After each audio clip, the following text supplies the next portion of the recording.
This is Josh Hart here for Seconds Out. Delighted today to be joined by Matt Floyd here over Zoom. Matt, first of all, thank you very much for your time. Thank you for reaching out for Seconds Out for an interview. And how is everything, mate? You all good? Yeah, good brother. Very, very good to hear. Let's dive straight into it. So, I had a message this morning about your story and about how you find yourself to where you are now, and I think it's a remarkable story that deserves to be heard.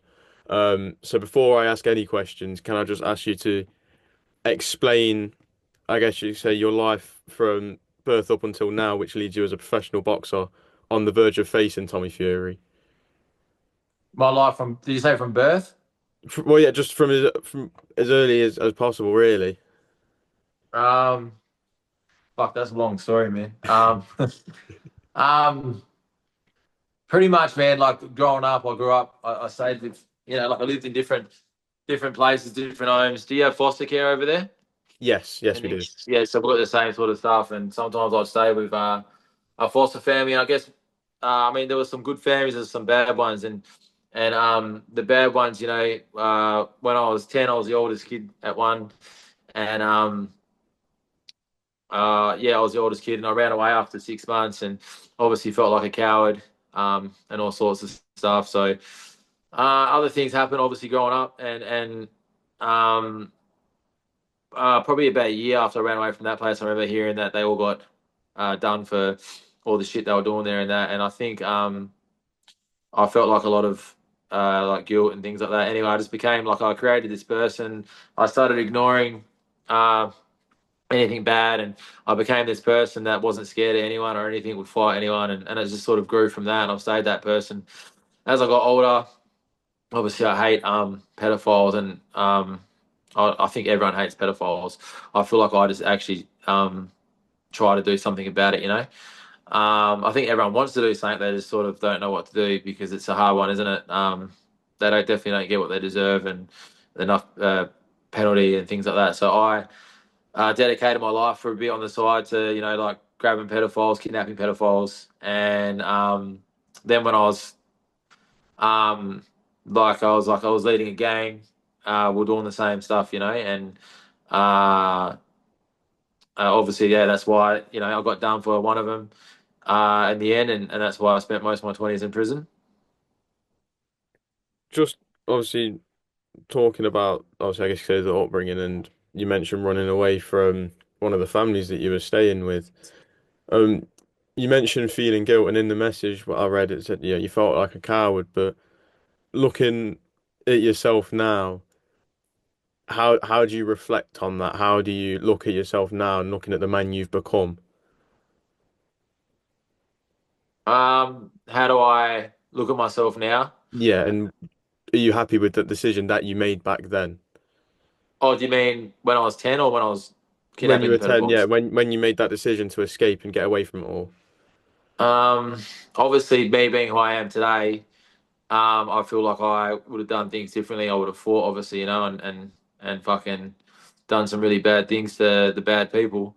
Um, if I could go back in time, even as a 10-year-old, I would have tried. Even though I wouldn't have been probably strong enough or anything like that, but I would have if I could go back as who I am today. I was a very, very scared kid, man. Like a very scared, very anxious kid, scared of everything, scared of bad weather, lightning, the dark, everything, man. Ghosts, just scared of fucking everything. And then I just became the opposite overnight, really. And then obviously you mentioned spending a lot of your 20s or most of your 20s in prison. Obviously leading a gang of people, I guess you could say, into catching and kidnapping paedophiles. How did you find yourself in part of a gang and leading that gang in while doing something that did get you in trouble? Ultimately, I think a lot of people would agree with me when I say this, in doing something that needs to be done. Um, how I look at that is when I went to prison initially, obviously I'm not gonna I don't tell people I was a saint. Um, like I feel like I deserve some prison. I think after um a year, I was probably like, yeah, this is enough now. Like I've learned, I've changed, I want to do things differently. And then it just dragged on for fucking years longer, longer than what it should have. Um, I'm not saying I deserve. I don't think I deserve prison for the kidnapping pedophile thing. I think I've done other things that I probably deserve prison for, but not that long. I think I need to change my life and that for other stuff, not for that. But yeah, it's just if I could fucking grab pedophiles forever, I would. But I've got kids. I've got kids that look up to me that I've taken in now, and I've got goals, and I've got to do this now. Obviously, I've got to do this now, and so I can't, and it just doesn't. I've obviously learnt the hard way. Um, and yeah, I remember it was really hard in prison when you do these courses and you got to sit there and talk about the offence and try and show remorse and this and that. It was fucking hard, man, and I couldn't. So I never did them courses well. So it's one of them things that you never really sorry for, but you're sorry. What you do is you just become sorry for other things, and then you try and justify, by the time for that. And how did you find your way into boxing? I was fighting all the time, obviously, because when I went to high school, I was just fighting. I probably had 500 fights or something stupid. I just always loved fighting. As I said before, I became this man that wasn't scared of anyone, and I was always leading something, leading a gang or doing something, because I was living from home to home. There was good families that took me in, don't get me wrong, but then there was bad times too, and I'd always lead naturally, just lead, things and fight and all that sort of stuff. Sorry, what was the question again? I got lost. How did you find your way into boxing? Boxing. Sorry, yeah, sorry. It's all So good. I was always, I was always fighting and getting into fights and stuff like that. And sometimes I get lost and I start thinking about when I was a kid and stuff, and then I get lost into the fighting, and then I was fighting all the time, and then that's right. So when I was about maybe 16, um, these older mates were like, "Yeah, Matty, like we know you're not scared of anyone. We know you'll fight anyone, blah blah blah. But fucking one day you're gonna come across a proper fighter, It's gonna." And I thought, "Nah, I'll come across a fighter." Blah. So they did the whole take me to a gym and get me bashed pretty much by like a really good fighter in the gym, and they did all that to me, and I went through all that, and then I'm so fucking stubborn and competitive that I was like, "Oh fuck this, I'm gonna become the best fighter ever." And I started. I think the first gym I went to was a Muay Thai MMA gym. So I started off doing Muay Thai and then MMA, and then I love boxing the most. Then obviously I went to prison. I was very close with Angelo Hyder, Danny Green's trainer, and he was visiting me while I was in prison and things like that. And yeah, so I obviously started just focusing on boxing training. I was actually going to have a professional boxing match before I went to prison for all this stuff, and then um, that's all I thought about while I was in prison, and then started a boxing program. The first boxing program, I was at Casuarina, which is known as like the max jail in Perth and one of the maxes of Australia. And I ran the gym there, and I got boxing in there, and I started all in there, and I was training relentlessly for fucking hours all day, every day, just in front of a little mirror, teaching myself pretty much. If you can remember what that first session was like, a lot of fighters always talk about their first time boxing, and it's a killer, that first boxing session. It really does knacker you out. Can you remember how you felt after that first boxing Muay Thai session? No, they made me spar straight away. It wasn't like a session. I did like a training session, but they set me up obviously. It was like that for me. You know how you hear stories about this happening? Mm. People getting what people, this happened, this actually happened to me. So I got set up. So I was there, I was supposed to be training. I was only training for 20 minutes. And then all of a sudden, this half-time fucking sparring session where I sparred this killer in there. And yeah, it wasn't, yeah, he just beat me up pretty much. And it wasn't even in a ring, man. It was like in a little gym. So there was no Oh ring my or anything. I God. remember it was just sparring in this little gym. So I was just stitched up by these older mates that were trying to probably look out for me. And then I started going back to that gym like every day. Was it So the hard? first session wasn't really like a first session. It was like Mm. more of a I got stitched up and bashed. And then the first session you'd probably call more the one if I went back the next day or the day after, I can't remember now. That was probably the proper first session. And the very first session you get sore in all these different muscles and parts that you've never been sore before and all that stuff. Yeah. Was it hard to motivate yourself to go back to the gym, or because of that competitive and stubborn nature that you've got, after that sparring session, you were like, I've got to go back and get one back on them? I definitely knew I was smart enough. I was smart enough to know that I wasn't going to get him back the next day, but I did go back the next. day or the day after or whatever. Like I went back as soon as I could, because I am that competitive and that stubborn. I'm not the sort of person that's not going to go because that happened to me. But yeah, I probably had back then. I probably did want to get good enough to beat him up back. That's sort of how I am. That's how I would have thought. Yeah. And then now you find yourself as a professional boxer. How have you found your professional career so far? How do you look on it? How do you reflect on it so far? Well, I've winged it. I've had so many hurdles, man. Like, so when I got, this is backwards, but when I got out of prison, I wanted to fight pretty much, pretty quick. They wouldn't let me fight for like 2 or 3 years because I was in prison for a violent offense. And I'll be like, well, to me, it's kidnapping pedophiles. There's violence and there's violence, right? I wasn't like, I believe I've never hurt, even to this day, I believe I've never hurt anyone innocent in my life. I never would. I never have. I don't think anyone can step forward innocent and say that. So I was always arguing that to the commission. I had big names stepping up for me, but they were just pricks about it. Made life harder for me. So I had to. Everything's been a hurdle for me, man. It took me 3 years. I had to spend heaps of money on lawyers and this and that just to fight, to fight, to fight. Even they even like because I take kids off the street and that they even made that hard for me at the start because they're like, oh, you're in jail for violence. You can't look after kids, and it's like I'm in there for fucking. I was in jail for protecting fucking kids. Idiots. But anyway, fucking that's how backwards the system is. If you're a pedophile, they let you out near schools, but they wouldn't let me have kids at the start because I was in there for bashing pedophiles. That's how crooked the fucking system is. But anyway, so yeah, I remember, yeah, all that. And obviously, you mentioned, now, so as well as being a professional boxer, do you train fighters as well? Do you have like a little stable of fighters yourself that you train like amateurs? Oh fuck, you asked me the question. Sorry, man, I'm tired tonight. It's pretty late here, and Oh, what time is it out there?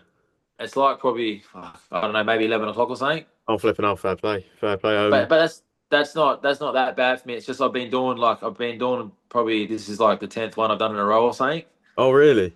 So I'm I'm really you asked me about my fighting. So yeah, it was really hard to fight. Sorry, man, I didn't answer it probably. It was really hard for me to fight at the start, and then I had help at the start with Angelo and that, and then I've been winning my last fights obviously, and I've had dramas uh, with the fight in Thailand, and like there was a no contest which hasn't been changed on my box rec. Fuck knows why. I fought him again, and the whole agreement was the only reason I fought him again was because they had the Thai commission. So it's been reviewed that fight, and the only reason they haven't changed on the box rec is because they had the Thai commission.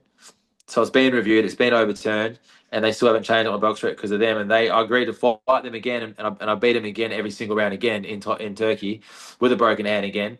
And the agreement was they would fix the box rec, which they still haven't done. So I'm a 15-0 fighter. The fight's been reviewed. I don't know why it's saying 15-1 still. It's fucking retarded, the whole system. But anyway, but the whole fight thing for me, it's been great. It's been a roller coaster. It's been up and down. Um, up until a week or 2 weeks ago when Mick's helping me out now and he's got on board. Before that, I've been winging it, doing shit on my own. It's just been a big fuck around hurdle after every fight's been an issue. I've never just had a fight where I can just fucking concentrate on the fight. And looking forward for yourself now, it's Tommy Fury that you want next. What is it about this Tommy Fury fight that you believe is winnable for yourself? I just know I'll beat him. I know I'll beat anyone that's in front of me. I'll definitely, and I know I'll beat him certainly, and I think I'll beat him earlier than what other people probably think. People they'll watch me, and people never know how hard I am if they get in that ring with me. And it's said all the time. I sparred the best in the world, and they all fucking say it every time. I'm very awkward. I'm very unusual. People watch me and go, "Oh, that's different." I'm a different person, man. I'm weird and I'm different, and that's fine. That's what I love, bro. And I'm different and I'm weird in that ring. But I come forward relentlessly, and people don't know what's hidden because everyone's traditional boxers who all do the thing a certain way. I train myself, for years relentlessly in front of a mirror, so I've got a complete different awkward style, and people can't handle it. I know that if I just keep repeating my bad habits, I'll beat anyone, and I'll definitely beat him. I've known I'm going to fight him for 2 years. I'm the perfect fight for him. He needs to fight a proper fighter. 15-0, even on people say I look a bit different. I'm a proper fighter. I've sparred the best in the world and I've competed and I'll beat anyone. So he's definitely fighting. He needs his fight, even though he won't say it. He needs it just as much as me. Also, I'm pretty sure people like all you ever see is famous people fighting famous people, billionaires fighting billionaires. We've all seen Rocky Balboa, but that's never happened in real life. I don't know any Rocky Balboa real story. You've seen the fights where people are down, down, down, and they win, but you've never seen Apollo Creed call out, someone that's unknown who's got a story, who's fucking come, I've been through the trenches. Like, why not fucking, why do billionaires have to keep fighting billionaires for billions more? Like, fucking give someone a crack. And I'm not doing it for the money. I don't give a fuck about the money. I've said I'll sign the contract where they give all the money to themselves. I'd rather them give it to the homeless and the homeless that I fucking look out for. But if they've got a good homeless charity, or fucking keep it for themselves, whatever. I've got a point to prove. I want to show these kids and these people, and that the Rocky story is true. I mean, look how many kids and teenagers watch these movies and think fucking they start training and or they want to change their lives. None of them that I'm a proper story, proper inspiration for them. That's the number one reason. And my selfish reasons for it are after that is I know that he's the gateway. Once I beat him, that I'll be able to fight whoever I want. So I'll be able to fight the best in the world straight after that. I'll be jumping that queue. So instead of having to go through the trenches again for another 5 or 10 fights like I've been doing, I know he'll jump all that. He'll jump that queue for me. Do you believe, obviously, with what you've been through in your life, and the mental resilience that you've shown to keep going and find yourself in this spot that you're in now, do you feel no matter who you face in a boxing ring won't pose any threat to you and you won't have any fear going in there against them? I don't. Yeah, I'm not gonna lie and say I don't have anxieties on the day of the fight. If you ask me a week, 2 weeks, 10 weeks, 2 days before the fight, I don't give a fuck, and I genuinely mean that. I don't give a fuck. I'll fight anyone. I'll fight whoever at their fucking prime, and it doesn't matter. That's how I am. I genuinely am like that. And then I do get anxieties probably a night before and on the day. But it's not anxieties about like fear of fighting someone or getting hurt or knocked out. It's that fear of letting all these kids and all these people down, and myself obviously. It's an anxiety of losing. I've got a massive. I can't. Like I'd rather probably fucking a lot worse things happen than lose. So I'm just like that. So yeah, I don't. I don't know if it's from that. I don't know if it's from when I was a kid, from the story I told you before. Fucking, I don't know. I don't know. It's just that's what it is, bro. It is there. I've definitely I haven't. Yeah, I definitely. And I honestly believe that. I'm not saying that to g up the fight or talk shit or whatever. I'm not really that person. I fucking like Mick said, bro. I'm like, do I need to say it? Do I need to talk? She's like, bro, nah. You just fucking be yourself, man. And he laughed. And that genuinely, that's because that's who I am, man. I genuinely don't give a fuck, and I will get in the ring. And it's not to g up the fight or nothing. I don't care, man. I know I'll beat him, and I'm not saying that to g up the fight. I know I'll beat him. I believe that. What do you make of Tommy Fury as a fighter? Um, People ask this question obviously all the time about him and Jake Paul and that. Um, I always say the same to people. I always say use Jake Paul an example. I always say you put like millions of dollars. Say he's been training for 5 or 6 years. You put sorry, So good. you put millions of dollars into any above average athlete or more, right? And they just train relentlessly and they've got all this money behind them and all this stuff for 5 or 6 years. You're going to get a top 100 fighter, top 100 boxer, most likely, right? Maybe even a top 50. All right? I don't think he's going to beat anyone in the top 10. I think Jake and Tommy are much better than what people give him credit for. Definitely. I mean, he's definitely not a YouTuber. He's a fucking boxer.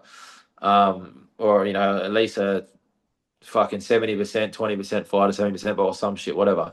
Because he's put millions of dollars into this, and all he does is train. He's got the best people around him. So you're going to become something. But not a top 10 fighter. I don't think same for Tommy. I know Tommy just beat Jake. I actually think fucking otherwise. But yeah, anyway, I know. Yeah, he got the decision, and then I still don't think he's a top 10 fighter either. I think he might be a top 50 fighter or something. I think he deserves that. And if I could ask you just lastly to send a message to Tommy Fury, if Tommy Fury is to see this, what's your message to him? Oh, he will see this and take the fight, man. Take the fight, brother, man. I fucking give someone else a fucking shot, bro. Aren't you sick of fucking like you got the look at your name, man. Like aren't you like his family, bro. Like he should know. Like his family come from the same that I've come from. They according from what I've read up, they've been through the same sort of shit, man. Um, fucking and they all, his family members, they started where I did, and they probably, got their chance somewhere, man. Like fucking, wouldn't you? Aren't you sick of fucking the same fucking shit, the same fucking stories? Fight first of all, fight a real fighter, which is me, and then secondly, give that real fight, like give someone a crack, bro, instead of fighting these other fucking um, big name celebrities or fucking for the money, man. Like, fuck, you'll get the same money from this anyway. Like with my fucking story, which is obviously a fucking legitimate story. You just got to look at the fucking news or whatever. It's like you'll make money off it anyway, bro. Like Well, I'm going to leave it there. Really do appreciate your time today. You've got an incredible story behind you, that shapes you to be the person you are today, and you'll have a very, very big crowd and a community backing you if you are to get this Tommy Fury fight. So thank you for your time, and best of luck in what happens in the future. it'll be good, man, having people, a community backing me. I feel like I've never really had that, because in Australia, they don't really like the whole even though if you're doing all the right things, they don't like, once you're next crim, that's it. I've had no support, man. I've had like hundreds of people from UK message me. I haven't had anyone from Australia. Well, I'm sure you'll have a big crowd in the UK supporting you when that fight is to come off. So thank you for your time. We Thanks, look man. forward to catching up again soon. Thanks, bro.